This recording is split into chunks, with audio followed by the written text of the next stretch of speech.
મયવેદરાશ્રી, સરકારી સ્કૂલના આચાર્યશ્રી, જાતિધર ગામના મહેમાનશ્રી તથા વાલીઓ અને મારા વાલા વિદ્યાર્થી ભાઈઓ તથા બહેનોને હું અત્યારની દીકરીની વેદના સંભળાવવા જઈ રહી છું, તો મને ધ્યાનપૂર્વક સાંભળો તેવી મારી વિનંતી. માં, ઓ માં, તું ક્યાં છે? કેમ કશું બોલતી નથી?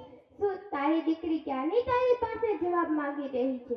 અરે બોલને માં, કેમ કશું બોલતી નથી? શું તને તારી દીકરી પ્રત્યે કોઈ પણ લાગણી નથી? શું તને માત્ર સંતાન જ જોઈએ છે, એ પણ પુત્ર બરાબર ને? એટલે જ તને તારી દીકરીના શબ્દ સંભળાતા નથી. પણ માં, તું આ સમાજમાં છે, આનું કારણ તું જાણે છે? કાશ આ પરિસ્થિતિ તારી હોત તો તને જન્મ આપનાર કોણ હતું? અરે શિવાજી જેવા પુત્ર તો વળી મીરા અને રાધાને જન્મ આપનાર કોણ હતું? અરે એથી વિશેષ કહું તો માનો પ્રેમ મેળવવા માટે ભગવાનને પણ પૃથ્વી ઉપર અવતાર લેવો પડ્યો હતો. શું એ માતાઓ ક્યારે દીકરી નહોતી?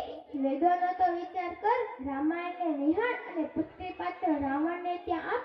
કદાચ રામાયણની રચના ન થઈ હોત તો? કારણ કે જો રાવણને એક પુત્રી હોત તો સીતાનું હરણ થયું હોત?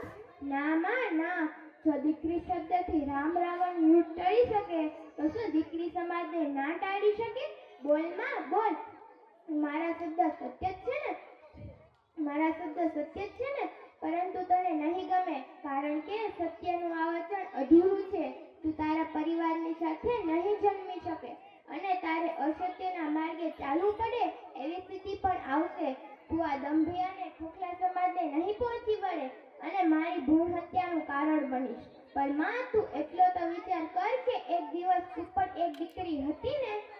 હા, આ સમાજની દીકરી કેમ ભારરૂપ લાગે છે? શું દીકરી શબ્દ એટલો કલંકિત છે કે જેની જન્મ પહેલા જ હત્યા કરી નાખવામાં આવે છે? આ હત્યાની જવાબદારી કોની સમાજની કે સંસ્કૃતિની છે? જે સંસ્કૃતિના આધારે વિદેશના માણસો જીવન જીવે છે એ સંસ્કૃતિના સમાજની દીકરીની આદર્શ? આનો જવાબ આ સમાજ જ આપશે. કારણ કે દીકરી શબ્દ કાને પડતા જ આ સમાજ આખો મીચી લે છે. આ સમાજ સ્ત્રીભ્રૂણ હત્યાનું વિષ ફેલાઈ રહ્યો છે. શા માટે આ સમાજ સ્ત્રીભ્રૂણ હત્યાનો પરિબળ બન્યો છે? આનો જવાબ આ સમાજ પાસેથી જ સાંભળવો છે. પરંતુ જાણું છું કે જવાબ નહીં મળે માં, કારણ કે એને શું ખબર કે દીકરી શબ્દ એવો છે કે જે નિર્જીવ વસ્તુને પણ સજીવ કરી શકે છે. ઉદાહરણ આપું, ફળિયામાં પડેલા કાંકરા જો દીકરી અડે તો તે પાંચિકા બની જાય, એમાં પ્રાણ પુરાય. જે ઝાંઝરી અને પાંચિકાના અવાજથી ફળિયું સૌજવના ક્લવથી ભરાઈ જાય. બોલ માં, આ સાચું જ છે ને? માં, જવાબ આપ. તારે મને જવાબ આપવો જ પડશે. ઘણી બધી દીકરી માતાનું ઉદર બની રહ્યું છે, માટે કલંકિત ન થાય એટલા માટે માં હું તને જાગૃત કરું છું. જાગ માં, જાગ અને દીકરીઓને ખૂબ ભણાવ. દુનિયાનું એવું કોઈ ક્ષેત્ર નથી કે દીકરો લઈ શકે દીકરી નહીં. વિશ્વની એવી કોઈ ડિગ્રી નથી કે દીકરો જઈ શકે દીકરી નહીં. આજના આ પ્રવાહમાં જોતો ખરી માં કે દીકરી ક્યાં પહોંચી છે. આપણા હાલના રાષ્ટ્રપતિ દ્રૌપદીબેન મુર્મુ એક દીકરી નથી? સુનીતા વિલિયમ્સ અને કલ્પના ચાવલા એક દીકરી નથી?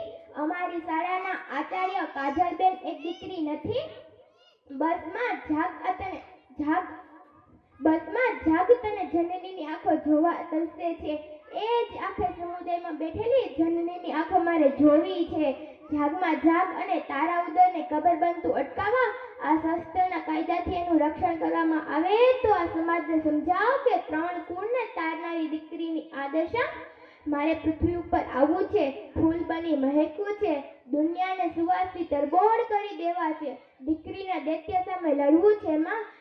આ સમાજના સમૂહો આડા આવતા હોય તો તેને કહેજે કે આ સમાજને સન્મત રાખવો હોય તો દીકરીનો જન્મ આપવો પડશે.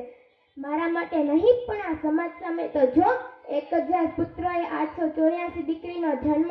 ભવિષ્યનો વિચાર કર કે આવનારા સમયમાં આ સમાજની શું હાલત હશે.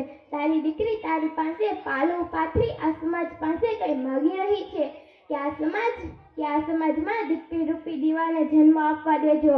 આ સમાજમાં અંધકાર નાશ પામશે, આ સમાજ પ્રકાશિત થશે અને આ પ્રકાશથી જ આ સમાજનું કલેશ દૂર થશે. અસ્તુ.